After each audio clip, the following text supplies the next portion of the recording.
Shalom, saudara-saudara yang saya kasihi. Kita diciptakan untuk kekekalan. Di dalam 2 Korintus pasal 5 ayat 1, Rasul Paulus mengingatkan kita bahwa kehidupan di bumi ini hanyalah perjalanan hidup yang sementara. Ia menegaskan bahwa jika tubuh kita yang seperti kemah ini dibongkar, Allah telah menyediakan tempat kekal di surga bagi kita.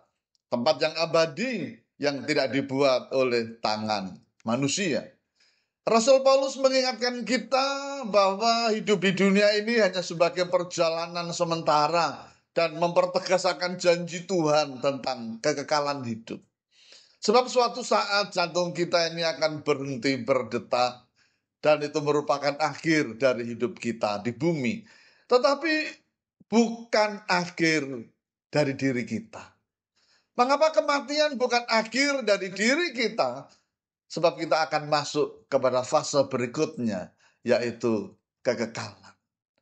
Kehidupan yang sementara di bumi ini menawarkan banyak pilihan akan kesenangan hidup.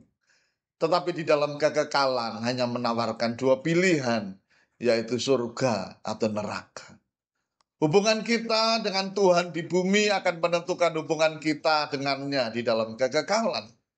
Jika kita menggunakan hidup kita di bumi ini untuk tujuannya Tuhan, yaitu untuk kemuliaannya Tuhan, kita mengejar keserupaan dengan Kristus, maka di dalam kekekalan kita akan bersama Dia selama-lamanya dalam kemuliaan surgawi.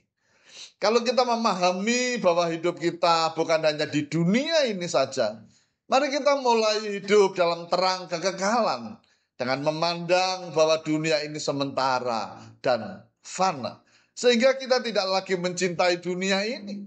Sebab segala keinginan yang ada di dalam dunia ini, yaitu keinginan daging, keinginan mata, dan keangkuhan hidup, itu bukan berasal dari Bapa, melainkan dari dunia.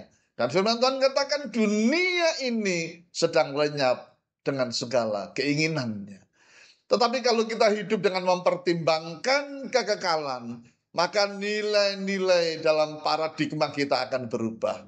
Sehingga kita bisa menggunakan waktu kita, keuangan kita, dan prioritas-prioritas kita dengan lebih bijaksana. Dan semuanya itu hanya untuk kemuliaan Tuhan. Amin.